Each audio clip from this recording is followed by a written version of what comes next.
discount points, and when should you pay them?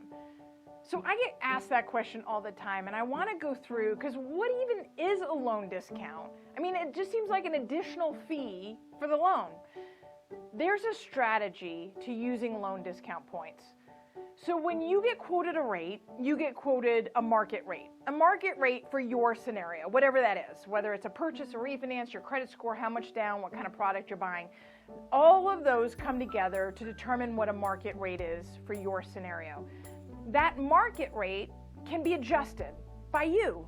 You can either pay more money to make the rate go lower, or you can get a lender credit and have the rate go higher. So let's talk about that for a second. So a market rate is based on the contracts that a lender has with the secondary market. If I need a lower rate based on cash flow, maybe based on eligibility and my debt to income ratio, or maybe I just want a sexier interest rate, which in my opinion is the worst reason to buy down an interest rate. But say I want to buy down, I want a lower than market interest rate, because rates are going up. We all know that. And so for today's example, I'm going to use a market rate of 4.25. I know they're heading up and I want to be realistic.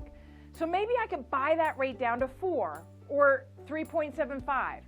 And that helps my cash flow. Maybe it helps me afford more home and a bigger loan.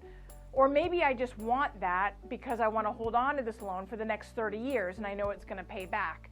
I can choose to pay that interest up front by buying the rate down lower. And then I have that lower rate locked in for the next 10, 15, 20, 30 years, the length of my loan.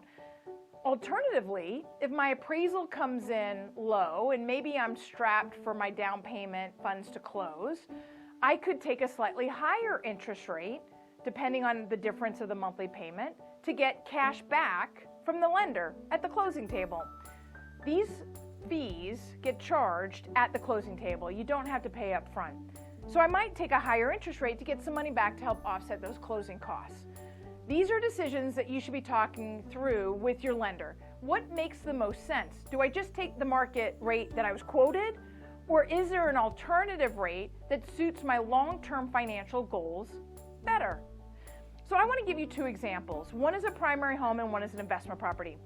As a primary home, let's just take the same parameters. A $600,000 single family purchase, 20% down, $480,000 loan amount, and I'm going to use that same example of a 4.25 rate. Again, rates are going up. I want to be realistic with this example. So if I'm using a 4.25 as a market rate, what can I buy that rate down with a point? Wait, what's a point? A point is 1% of your loan amount. It's not on your purchase price, it's on your loan amount. So 1 point equals 1%. And it's not always in these round numbers. It's not always 1 or 2 or 3%. It could be 0.78, it could be 0.34, it could be 1.5. So it's all based on how the secondary market is pricing out. You know, those pesky little treasury bonds that I always talk about that impact our mortgage interest rates. So the secondary market and their pricing affects our table and how we pick out the market rate. So let's round though for the sake of this example. What if 1 point or 1% of my loan amount on a primary home purchase gave me a 1/4 point benefit? Now it's not always that way. It depends on how the secondary market is pricing. If there's more volatility, there might be bigger spreads between the interest rates. But in this example, we'll keep it simple. Maybe that 1 point gives me a 1/4% drop. So it drops it from 4.25 to 4. And maybe 2 points drops it from 4 to 3.75. What difference does that make?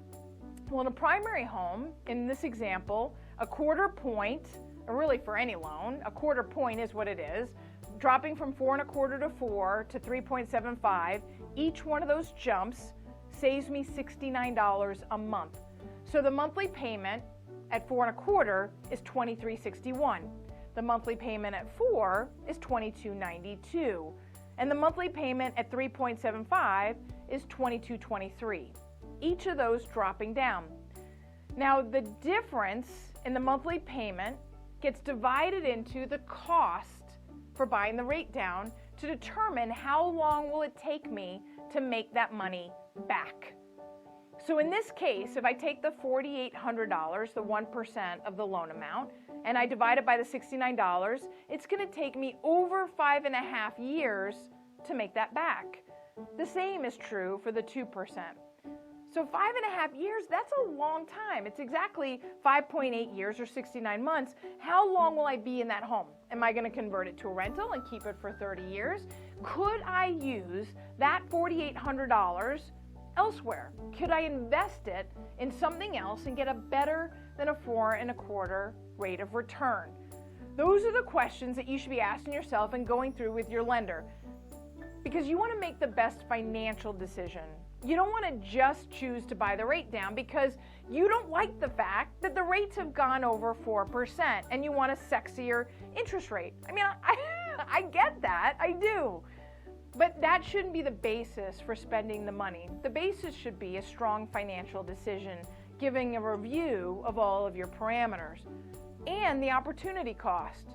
Could I use that $4,800 elsewhere?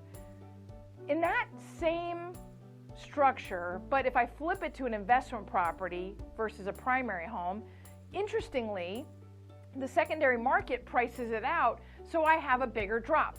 1% actually drops me 0.5 point versus 1/4 point. Now again, let's just look forward. We know interest rates are rising, so let's assume that a market rate on investment property might be 5.5. So it drops it all the way down to 5. Or 2 points drops it all the way down to 4.5. Well, now I have rent income.